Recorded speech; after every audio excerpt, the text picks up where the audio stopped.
welcome everybody to the presentation.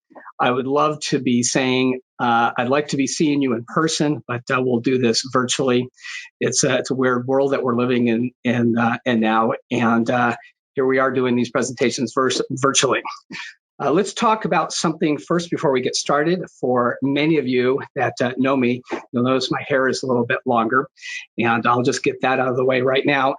Back in March of last year, when we sent all of our employees home, I made a pledge. Well, I didn't make a pledge at that point in time. It was probably about 3 weeks later when we extended it, that I was going to grow my hair until we were able to bring people back at the office. And here we are a year later since I've had my last official haircut. It's grown quite a bit. I feel very fortunate, though, that I can grow my hair. So right now, it looks like it's going to get even longer. My wife keeps joking with me. She says you might end up getting it into a ponytail. We'll see about that. But right now, the earliest we're going to bring back the team is going to be in July. Next thing I do want to warn, every time I give presentations virtually, for those that also know me, when I give presentations at the conference, I like to move around, and I'll move around the stage a lot. In fact, my team sets it up that I can walk around the team, walk around the floor and move around. And I have a tendency to do that here, standing up, giving the presentation. So I'm going to warn you that some of you may need to drama me. If you're watching me, I'm going to really work hard to stay still in the presentation. So where does this story begin, and why am I doing this presentation? I'm going to go back 5 years ago to Washington, D.C., when I gave a keynote address. And prior to that, I'm going to thank Steve Ives for nudging me to do that presentation. I had read a book, and I'm going to talk about that in a moment. And at that particular point in time, I gave the presentation, and it was very, very well received at the conference. However, when I got back to the office, I was encouraged to give the same presentation. It wasn't received so well. And a lot of it had to do with the, I'll say, baby boomers, so my generation. And they felt that everything that we were doing, from myself to senior leadership, was catering to the millennials. And I learned about that over the next few months after giving the presentation. And over the years, I felt like, I'd like to have a do-over, or there's some things that I've learned. And I'll say I've grown quite a bit in the last 5 years. And when we get towards the end of the presentation, I'm going to be going through some books. It may sound a little kumbaya-ish, but a lot of this, for what I'm talking about in the conversations I was coming into, was, geez, I wish I would have added some of these tidbits, and it's not a lot, but some of these tidbits into the presentation. So recently I started talking about that, and one of my colleagues, Jacqueline Garcia, who's on here, suggested, well, why don't you do a redo on the presentation? And here I am doing that redo. So I'm going to go back to what started all of this, go through the original millennial presentation. I'm going to go through generations, and then I'm going to come back in what I've done since, and some of the things I would do differently. So let's jump in here and go to the first thing that began. I was given this book, Why Size Your Business, by one of our customers. I go out on an annual basis. I'm part of their planning meeting, their yearly planning meeting, and they deal with some turnover issues. And fortunately, at Synergex, we have low turnover. But the president of the company sent me this book, and I was flipping through the pages of the book, and I got to this particular chapter. I just flipped through it, and it was on page 81, and it said, "The first day at a new job never has been a make or break to any generation as it is for Gen Y. The reason? Many Gen Yers decide on our first day at work whether or not we will stay with an employer long term. Over our very first day, from our experience, I'd argue that many of us know by lunch. If by lunch we feel an employer fits our personality and future, then we'll text all of our friends and roommates and apply right away." It goes on in this particular reading, and I didn't want to read the book to you, but it goes on and says, conversely, if they don't feel it's a good fit, they're sending out their resumes by noon that first day. And when I read that book, it really scared me into what was going on where we were inside our organization. So, going back 5 years ago, it was probably the beginning of what we're looking at long term, which is succession planning. Who are going to be the leaders inside this organization that are going to take over and lead this company as people in my generation as we move on and we retire?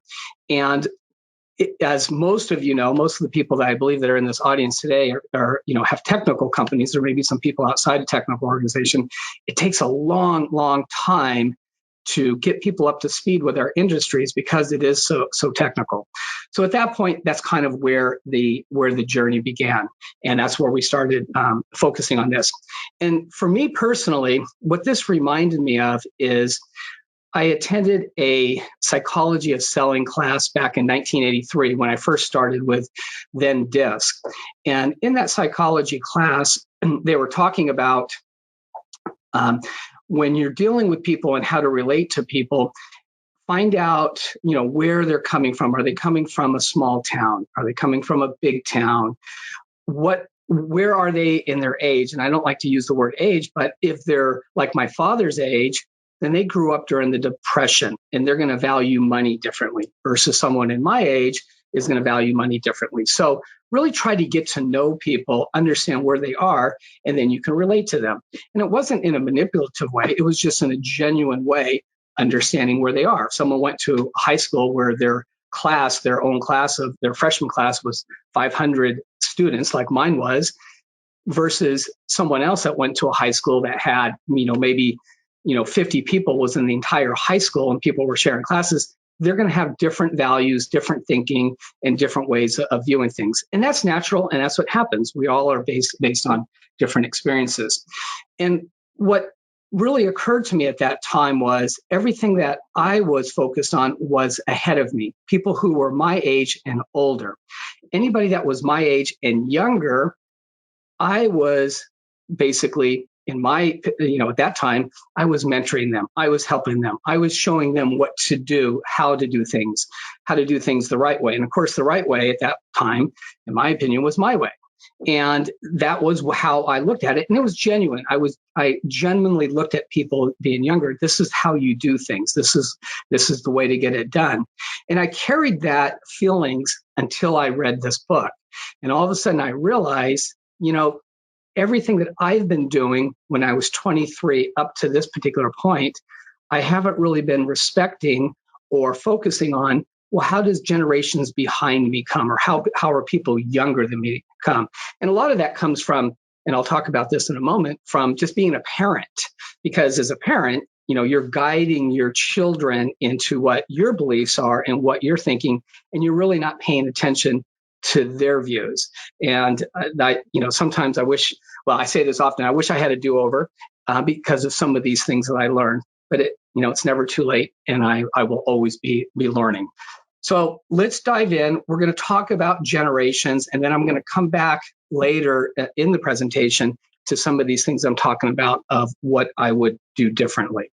So let's talk about what defines and shapes the generation.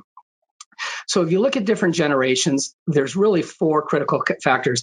And by the way, all of these things that I'm speaking of, I'll say right now, I'm not an expert in this. This is all coming from research that I've done. So this is things that I've looked at. But the primary things that these are coming from are Jason Dorsey's book on why sizing your business, or how to why size. And the 4 things that generally shape it are going to be parenting. And if you look at different parenting styles, that's going to shape how a person comes up. Was a parent strict? Was a parent communicative, non-communicative? That's probably going to be the biggest thing that shapes a generation and generation styles. And if you look at when we get into millennials, the biggest thing that influenced millennials was baby boomer parents, and we'll talk about that. Economics is a huge thing, what's going on. I talked about, the mature generation, and I'm going to go through the different generations, but they went through the Great Depression. And then if you go into Gen Z, which is one of the things I've added to this presentation because that's the next generation coming in, they experienced the 2008 global recession. So they've got that in place. Lifespan, how someone views how long they're going to live in their life affects what they're going to be doing. If you're going to be living a short period of time, going back into several hundred years ago versus today, how people look at how long am I going to live. So that influences. And then technology trends. We can, and we'll go into some details on that. So let's jump into that. And I'm managing my keyboard and a clicker here. So sometimes I don't get it smooth here. So let's talk about maturers that were born pre-1946. So this is known as the maturers, or the silent generation, the great generation. So there's different names that they have on them. What they experienced, as I mentioned here, is the Great Depression, Pearl Harbor, World War II. Those were big influences. And if you look at generation, what happens is the way it's defined is what are big major events that are bookmarked at the beginning of the generation, at the end of the generation. As I mentioned, they're also known as traditionalists, silent generation, formative experience rooted in military. You really see this, and especially if you look at on Memorial Day or 4th of July, and you see the parades, you're going to see a lot of people from this generation wearing their uniforms in the parade. They have a strong sense of duty and honor, waste not, want not. They take pride in doing a good job, don't feel the need to brag. On this one, I'm going to share a personal story that I had with my dad. You go back there because they're very, very conservative with money. I remember when I was 17, I bought a brand new car. It was a Honda Accord. It was the very, very first year that the Honda Accord came out. In fact, I bought the third one in Sacramento, and I'm 17 years old. And I thought this car was this was the thing. And I had worked hard. I was going to buy this car, and I bought this car, but I needed a cosigner, and my dad co-signed the car. And as I was driving home, my dad was in the car with me. He just didn't seem very excited. And I looked at him, I said, how come you're not excited? And he wouldn't share. I learned later, probably about 20 years later, I went back to him and we were talking about the car. And he shared with me then, he was kind of just feeling a little bit somber in that I was buying a car where he had never bought. Here he was, my dad, 23 years my senior, and he had never bought a brand new car. Every car he had bought his used car, and here I was buying a car. And so he was being very, quiet about it because, they're very quiet and think inside. And he didn't share it later on. Like I said, he did share it with me. But that just goes to everybody in that generation. Even, I look at my wife's parents, they've got enough runway to live, another 30 or 40 years, and they're in their late 80s, but they still look at money like it's something that they're going to hold on to, and they need to just in case something happens, because that's what they experience, where my generation didn't experience that. So moving forward here into the baby boomers. So what did we experience? I'm part of the baby boomer generation. We experienced the Cold War. I remember as a kid having those drills to where you would have to get under, an alarm would go off and you get under your desk in case something happened. And that would happen, once a month. You were always hearing those alarms, at least here in Sacramento. I'm not sure about everybody else, but, experienced that. We saw the landing of the moon. For me, I looked at the landing of the moon. It really has, definitely shaped my life. I think prior to that time, if you were to go to my parents or anybody else out there, older, you said, could we land on the moon? And I think most people would say, no, never could happen. And we saw that happen. So now if someone says, hey, we're going to land on Pluto, or we're going to land on the sun, I'm going to think of, okay, might be possible. The sun might be a little bit challenging there. But I think that moment from our generation is anything's possible in there. And we then transform that into our children. Anything's possible. And I strongly believe it came from this. We saw, Vietnam War was a big influence. Every time we turned on the TV, I remember as a kid seeing up on the screen how many people died in the war.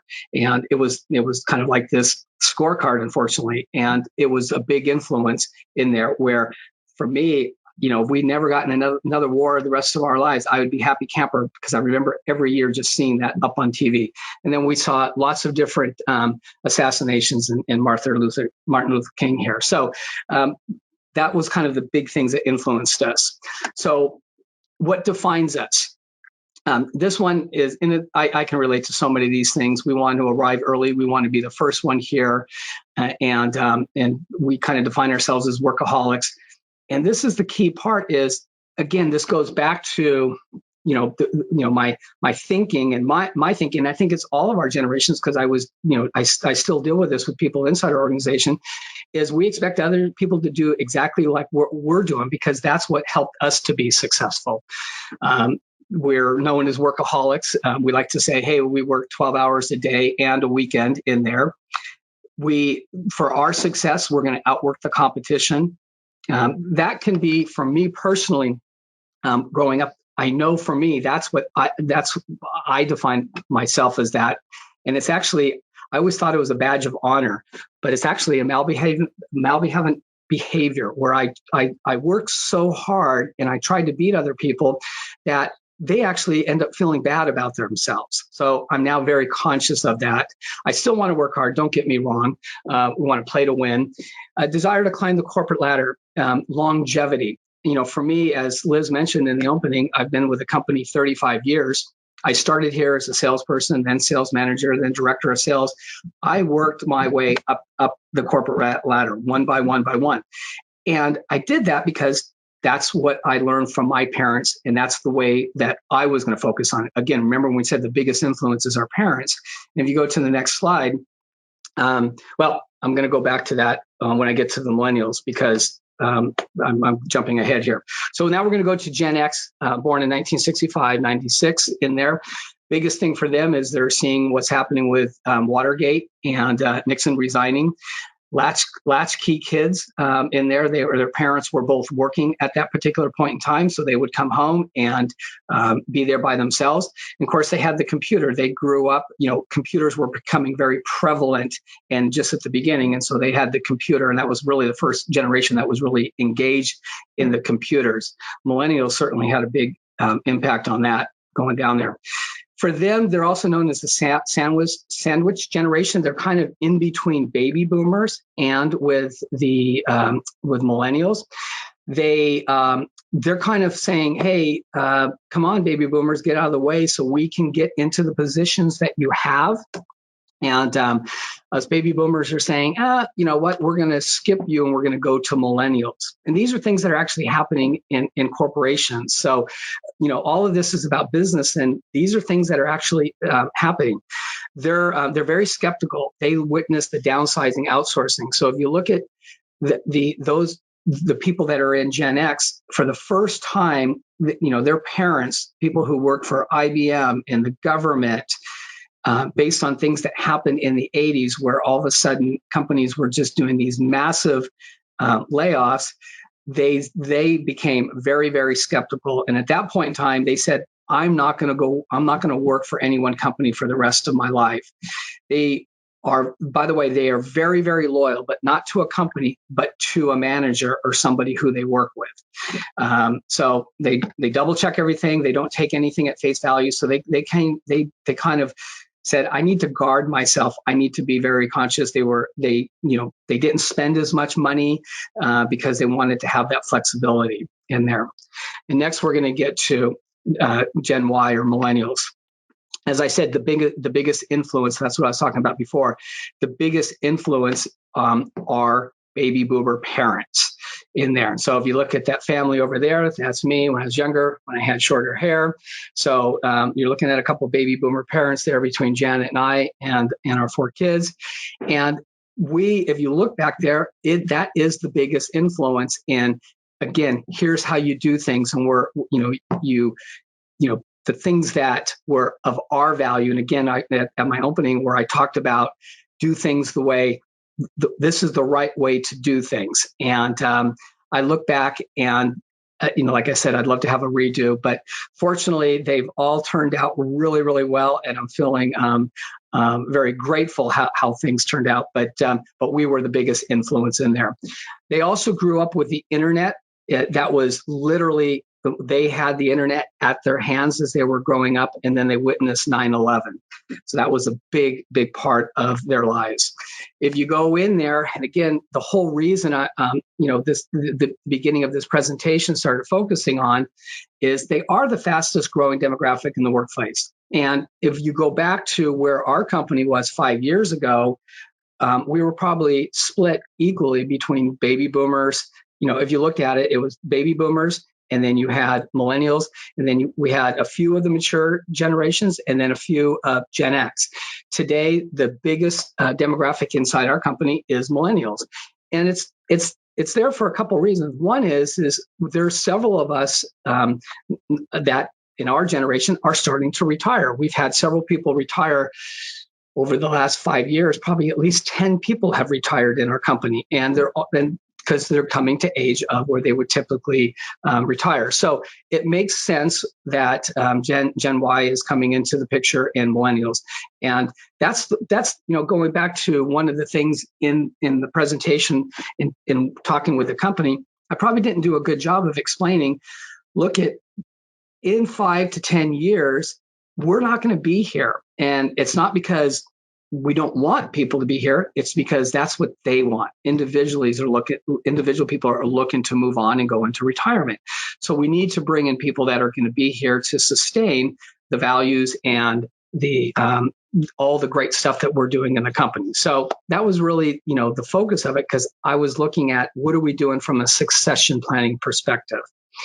Some of the things they feel if they can dream it, they can achieve it. Again, I think this goes back to our parenting. And this is what I started to reference in my point earlier. If you go back to it from a parenting perspective, they depend on technology. We think of millennials are being really good at technology. Unlike my generation, I'll say me, I learned technology. Because it came into existence as I was growing up. The technology already existed, so they don't understand everything behind it. And again, these are generalizations. That's not true, I will say, for the millennials that work at our company, because we're a technology company. But they do depend on technology. It doesn't mean they necessarily understand it. They're outcome driven. So where typically we would want to go in and say, here's how to do this. Step 1, step 2, step 3, step 4. They don't want to know the steps. They want to know, tell me what you want to accomplish. This is a great opportunity, I think, in using from an agile perspective, what is done. But I think sometimes they may, one of the things that we're experiencing is they want to focus on the done part. But I think it's really important for us to give them, hey, this is what done is, but these are some of the things that you may want to consider as you're trying to get to that objective. But they are outcome driven. They were, I'm not going to say the first generation, because I think Gen X was the first generation that wasn't going to work for an employer for the entire year, but they don't plan to work for one employer for their entire career, not a career. I personally am trying to, anybody that we bring into the company, my desired outcome is that they do work for us for their career. And I want to create an environment where they want to do that, especially because, as I mentioned before, from our technology. But that may not be the case. And on that note, for me, anybody that's working for our company and for me personally, I think that the most important thing is this is something that they want to be a part of our company. And, at the end of the day, the only reason we work is we work to live. We don't live to work. And so if someone isn't happy in our organization or in general, I encourage them to what's the passion that gets them to get up in the morning where they love to do what they're doing, because that's where they're going to be the healthiest, and that's where they're going to be able to provide the most for the employer and get the most for them personally. That's just my personal feeling, and I'll throw that in there. They outspend what they earned. I think, again, they looked at what all of a sudden baby boomers were coming. Our generation, we were able to afford things. We paid our dues. We did our things, and all of a sudden we were able to go on vacations, maybe do some really fun, exciting things. They were impatient and they want to do those things right away, right now, and so they're outspending what they earned. Now, this was from 5 years ago. What I'm starting to see is some of the millennials, and I'll just speak personally, especially with my children. 3 of my children now own a house, and what I'm finding is as they take on responsibilities, whether having children, owning a house, all of a sudden, I'm starting to see some of these things change because now they've got different responsibilities in there. Just something I'm seeing, and I do see it inside the organization as well. They don't feel they need to pay the dues. They don't want to go through that corporate ladder. They don't want to work their way up. They want to just, they feel like they should get a trophy showing up. And we've all joked about that. If you look at the sports, when I was a kid, the only way you got a trophy is you had to get first place. If you got lucky, it might have been a second or third, but generally you had to win to get the trophy. And of course, bringing my kids over to the soccer games, every tournament seemed like everybody got a trophy just for going to the tournament. They do believe that they can bring immediate value to employers right away. I've seen that. This next point, meaningful, relevant work. This is very, very true. They want to know what they're working on is relevant and is meaningful. And we've even lost a couple employees because it wasn't meaningful to them. So I've actually seen this. And, it doesn't seem like any resume that we've seen from millennials doesn't have some community service involvement or helping others. That's a big part of who they are. So those are millennials. In my last presentation, we didn't talk about Gen Z because Gen Z really wasn't coming into the picture. But in prior, everything I talked to prior to this was all about Jason Dorsey's book on Y size. Gen Z, these are things that I've researched, and Gabby, who helped me with this presentation, have researched on here. So these are things that we've come up with. So I'm not saying these are true, but these are things that are starting to emerge because Gen Z is coming into a new generation. And incidentally, one of the things that we're seeing is 5 years ago when we were talking about this subject, it seemed like millennials was a part of every presentation. Everything that was going on was millennial this, millennial that. Today, I don't hear that as much. But when I do some research, what's really interesting is some of the things that are coming out is millennials are starting to say, what's going on with Gen Z? So where before it was baby boomers about millennials, now it's kind of shifted down, and I guess that makes sense. It's now millennials talking about Gen Z. And so what are some of the influences with Gen Z? The Great Recession, as I mentioned earlier. Texting, that's their form of communication. So one of the things that I see is, and it'll be interesting to see how this plays out in 10, 20 years, just not having conversations. I mean, before, if you go back to my generation, we'd have conversations. We'd have phone conversations. Now it's shifting to where people are just doing texting. And that's taking even a bigger picture with COVID. I'll talk about that in a second. They've seen a lot of violence in the world. They've seen terrorist attacks, bombings at concerts. They've seen shootings at schools. So they've seen a lot of really ugly stuff in the world. And not only do they see it, and I'm not saying this stuff didn't exist, but they see it. It's instantly available to them. And in the next slide, I think it's kind of going back to some of the things that happened earlier. And then, of course, all the social media, they're just, slamming, between Facebook and Instagram. And by the way, up there, they're also known, it's Gen Z and iGen, and then Instagen, as they're talking about it. Some people are starting to say Zoomers. I'm coining the phrase, and I haven't heard anybody else say it, so I'm saying it, COVIDians. And one of the things I think that's going to happen in this generation is, if you look at, the bookmarks again, it's 1996, and I'm saying that the bookmark, if you look at a child that's 5 years old right now, they're going to remember COVID because if they're going to school, they learned, you have a really strong memory of when you're 5 years old. You remember going to kindergarten. At least for me, I did. And they're going to remember being taught at school on what's going on with Zooming and seeing the teachers and not playing with their friends. That's going to be a big influence with them as they move on. So what are some of their characteristics? They're digital natives. So, I mean, they definitely had technology in their hands. Right now with my grandchildren of 6 and 7, but we've been doing this for years where we just FaceTime them and they can FaceTime us and they can actually initiate the call. And it's just amazing. So they're native to this. Where the cynical and pessimistic comes in, I think that does come in from the violence that they've seen. So they're cynical there. Private, entrepreneurial. Again, I think they're looking to be self-reliant, self-dependent. COVID and Zoom are going to come in there. Virtual learning, and I think virtual learning is going to be a big part of what is going on.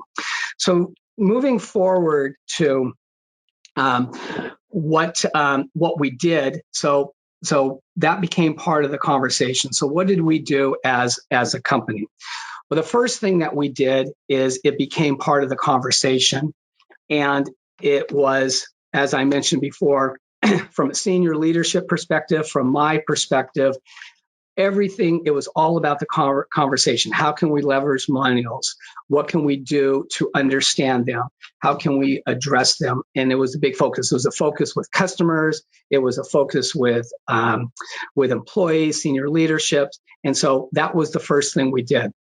Next thing we did is we updated our branding because we wanted to attract these people. And as Liz mentioned in the beginning, I'll get to that next one in the next slide, but we updated our website. And with our website, we removed any stock photos. We added real photos. We put in our values. Actually, we redid our values, our mission statement, and our vision. And really, it wasn't to... It wasn't specifically targeted to them, but we took a revisit of what are we about as a company? What are we looking to do? And again, a lot of this focus is how can we bring in strong leadership moving forward?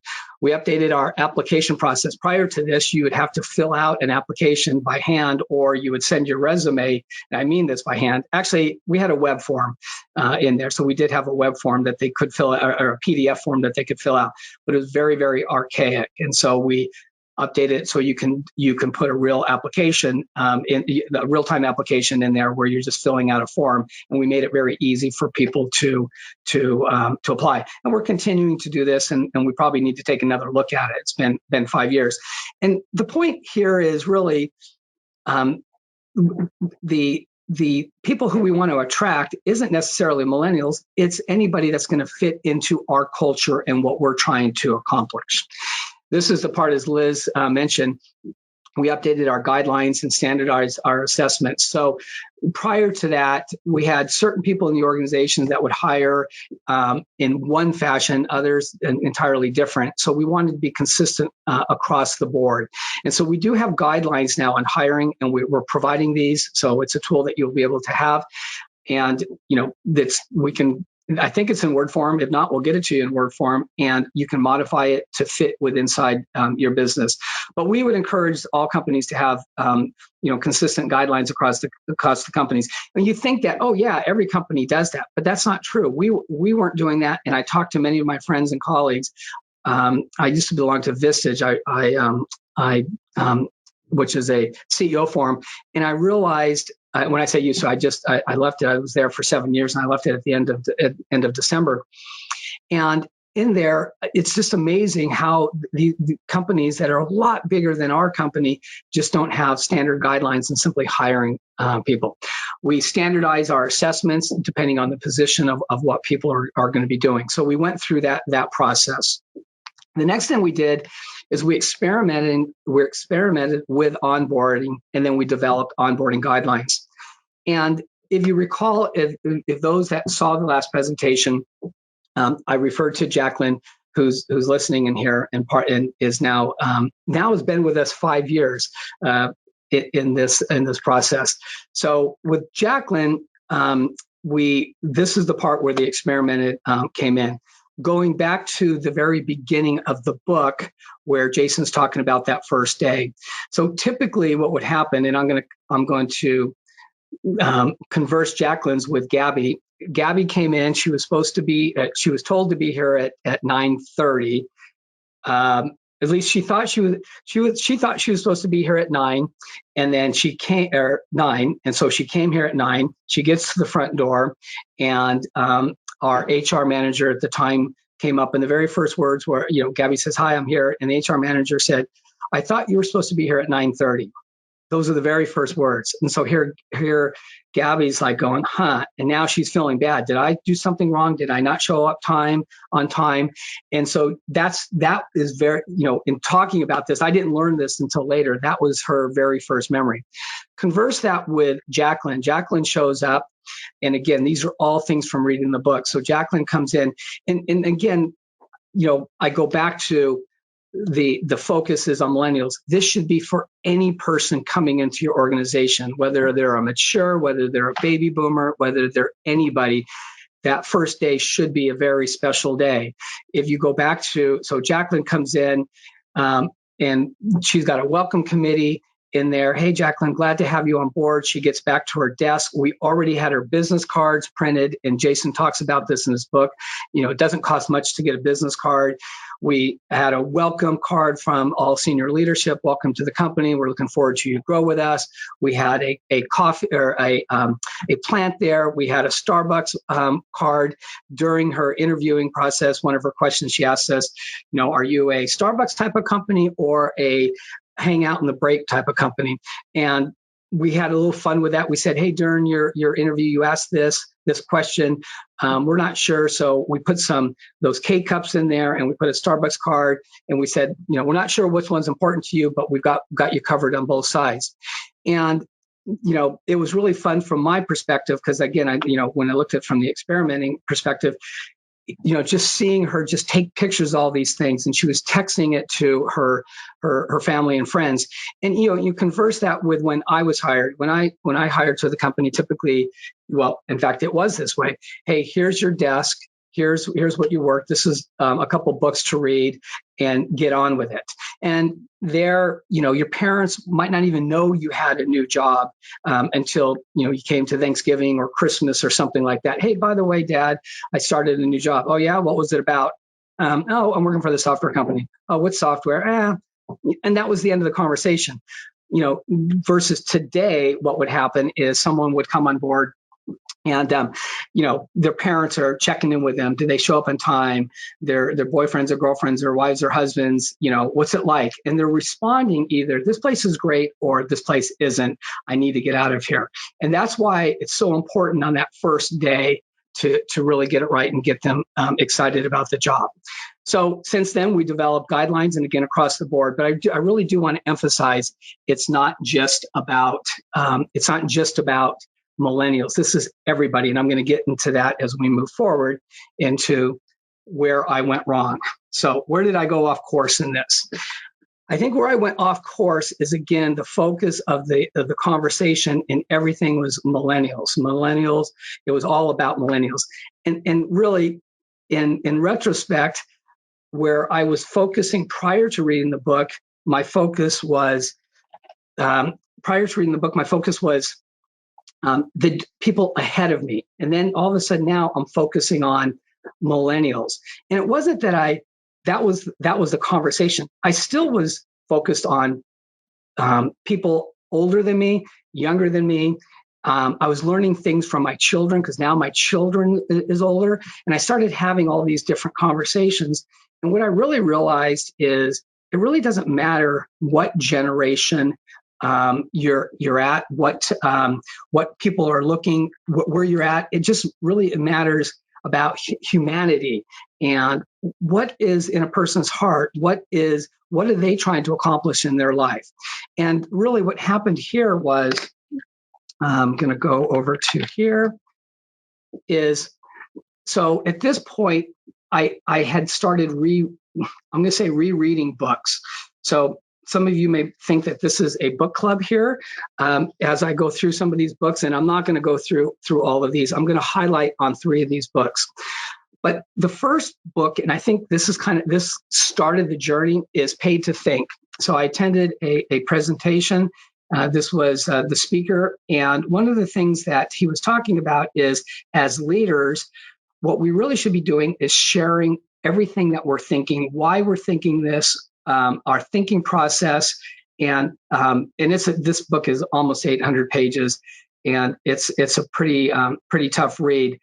But the thing that really struck me was I need to share what I'm thinking. And again, I'm looking to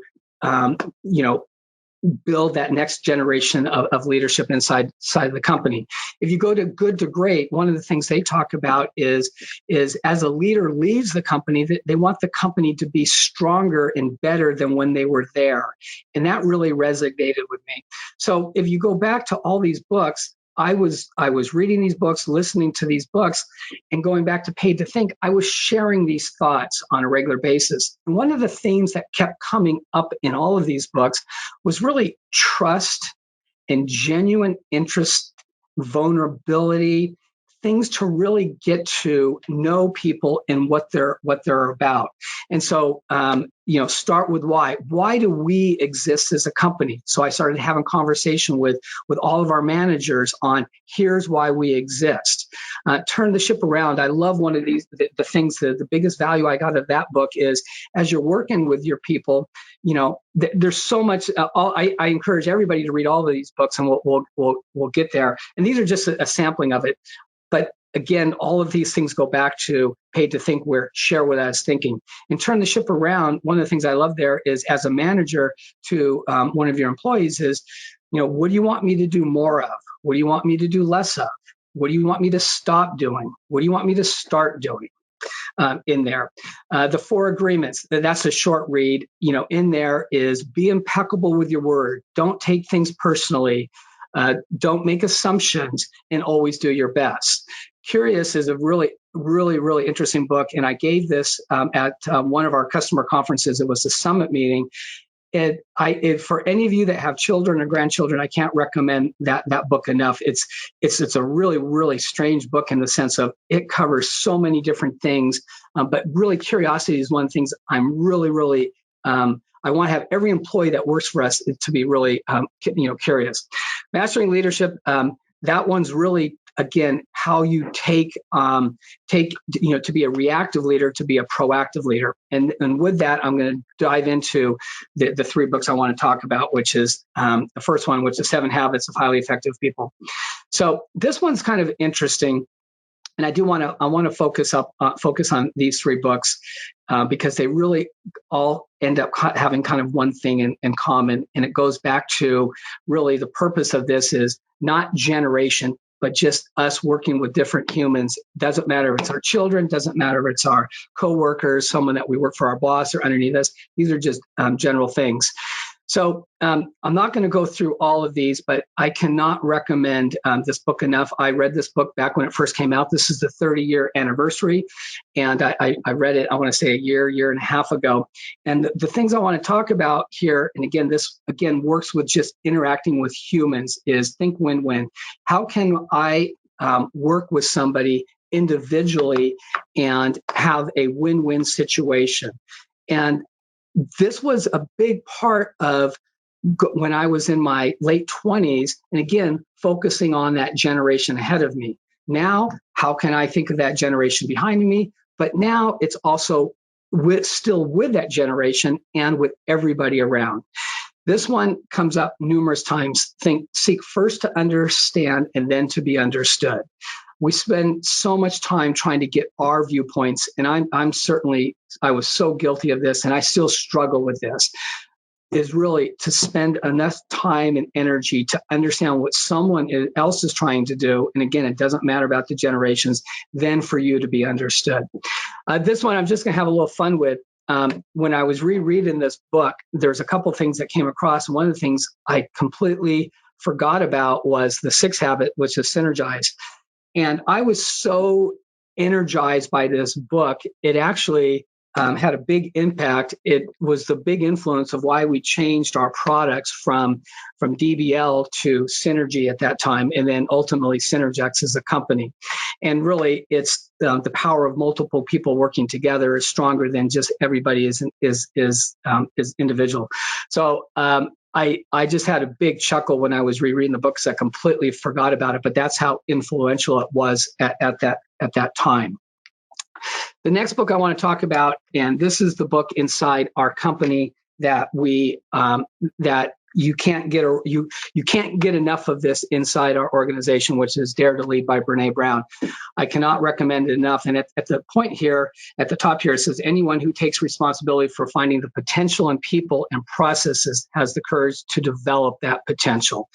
And the quote that I think that really resonated, and she references it. This is from she's from the London School of Business, Manoush Shafik, which is in the past jobs were about muscles, now they're about brains, but in the future they'll be about the heart. And I think that that's what a lot of this speaks to. And then the last book, and again, these are all short reads. Almost all of these are audiobooks. In there is I Hear You. And this is the one that I'm really, really focusing on, to listen empathetically, validate, offer advice and encouragement, and validate again.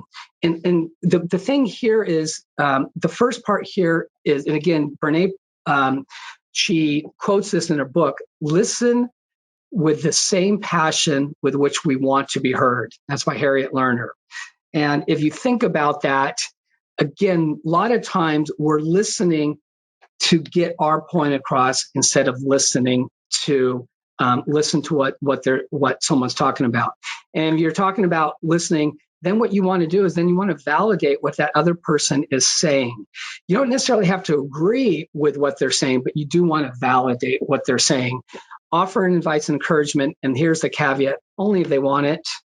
Sometimes people just, what do you want from me? What is it that you're doing? And then validate again. So again, I'm not going to do a book club and go through all this stuff, but I cannot recommend these books enough in this area. I really can't. Moving forward, so I do want to spend a little bit of time on this, and I talked about this at the last presentation. Is when we hire somebody, we use this tool. It's called the Predictive Index. And what the Predictive Index does is it measures on dominance, extroversion, patience, and formality. And the whole objective here is really to find a job that's going to match perfectly for what is natural inside somebody. So we all have different characteristics. So if we have a high A or being dominant, and a low D, that means we're gonna be a risk taker, and that's great for a sales perspective. If we're hiring for an accounting job, we want someone to have a high D. We want to have someone that has a formality, and so it's again trying to get the best fit. And this doesn't matter anything about generations. And how that shows up is, if you were to look at this particular person, and this is one of our persons inside our organization, this would be a placard that they would stick outside their desk. And in there, they've got a very, very high A. So here it would say, let me drive. They want to totally be in charge. And then you go over there, give me variety. And so the more we understand how people work and what are their personalities, the more we can work with them and that they can be happy in their job. And anyway, if anybody is interested in this, I'm going to go to there's two more here. This particular person has their A is right on the center line there, but they need lots of different structure.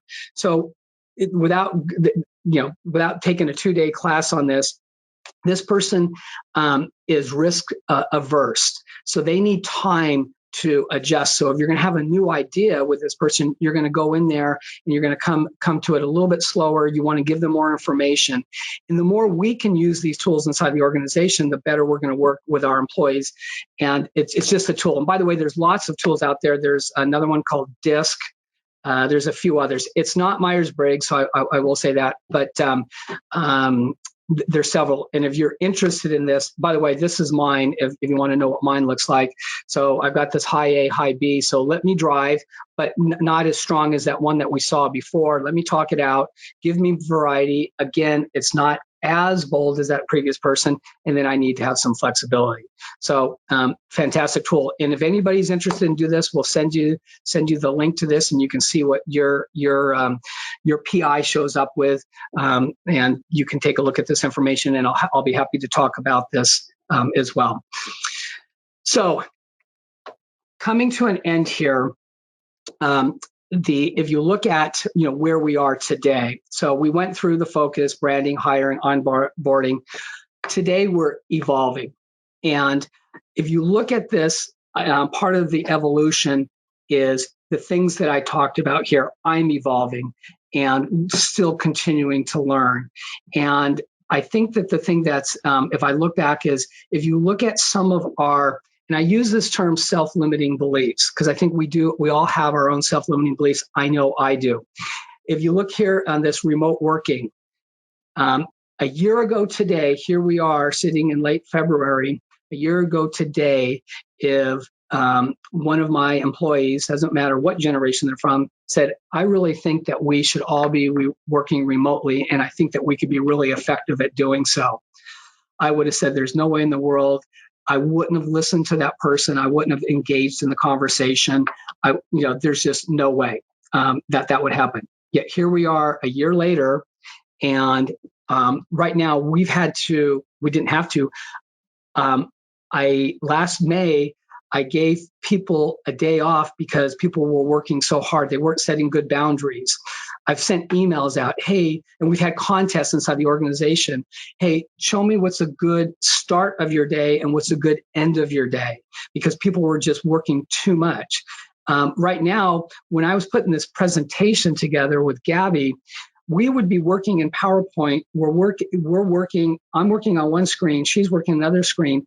As she's making changes, I'm seeing those changes. I'm making those changes. And I said to her the other day is, when we get back to the office from now on, you're not going to be in my office. You're going to be at your desk, and we're going to be using the same tool and this technology today. It's phenomenal. We can go from one meeting over to another meeting. Now, I really, really look forward to people coming back, but remote working is really working. I put down there thank you notes. I would have never, ever considered hiring someone if they didn't send me a thank you note. Yet, one of our employees that now I value tremendously didn't send a thank you note, and it was bugging me. And I ended up having a couple conversations with her. And my belief was, if someone doesn't take the time to send you a thank you note, they're not interested in your company. And I did all this research to find this out. And in the end, I took a chance and hired this person, and I'm so glad I did. But if I lived in my past a year ago, 2 years ago, I'll say 5 years ago, I wouldn't have even considered this person. And yet here I was holding on to this point of, it only takes 3 minutes to send a thank you note. Why am I holding on to that for not hiring that person? The next thing is virtual conference. For years, customers have been asking us to tape and record the conferences, and we said, no, can't be done. Yet here we are this year having our very first virtual conference, and many of you have had your own virtual conferences already. So we're looking at doing this. If you go down there to remote system assessment, which is from our professional services, we would never consider not going on site to do an assessment for a PSG engagement. Now, because we're doing remote system assessments, we're able to, our business in PSG has grown significantly. Right now, we would never consider hiring an employee without having them come in and see them face to face. Now we're doing remote hiring and remote onboarding. And the next thing is, now we're working on onboarding, manager onboarding, because what we're finding is now with new managers coming into the as we're growing as a company and succession is happening inside the organization, we haven't spent the time to, hey, how do we get them into doing things, the cultural and processes and procedures. So we're always evolving. And I'd like to think that every one of us has evolved in this conversation just now, and as we're talking in this presentation. And I think sometimes, when I'm looking at from a COVID perspective and in general with working with people is how can we not take, how can we evolve and do things differently without being forced to? So I'm going to be challenging myself in anytime I say, hey, this is the way we've always done it.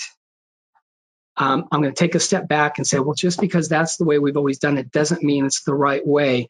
And I'm going to look back to really 2020 and 2021 and look at how much we grew and how much the world has grown in different ways into evolving with all of this. So with that, I'm going to end the presentation with a mantra that a friend shared with me last week. He came over. He's a president of another company, and we were out on my deck having some Blantons.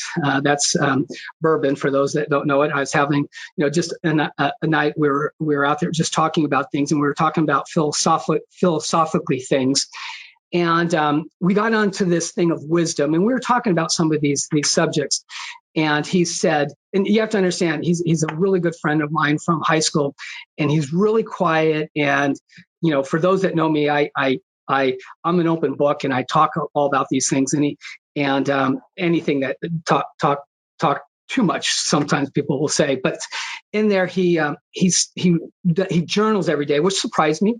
Here's a friend from high school. I'm learning that he journals every day, and he starts out with this mantra, and it's a quote from Eric Greitens. And I'll just say right now, if anybody knows Eric Greitens, he was the former governor of Missouri.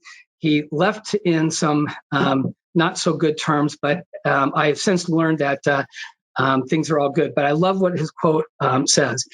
And I'm going to say it here. And this is what my friend told me. I was really surprised I'm coming to this. He says, basically, I begin with humility, I act with humility, I end with humility. I'm going to get this here. So in there, humility leads me to an open mind and a forgiving heart. With an open mind and a forgiving heart, I see each person superior to me in some way. With each person as my teacher, I grow in wisdom. And I really thought that was really, really beautiful. And I think it really reflects really how to interact with everybody. Everybody, we can learn something from everybody, and it doesn't matter what generation they're from. And with that, I thank you for this presentation. I know we don't have a lot of time for questions, but I really do appreciate the time, and thank you.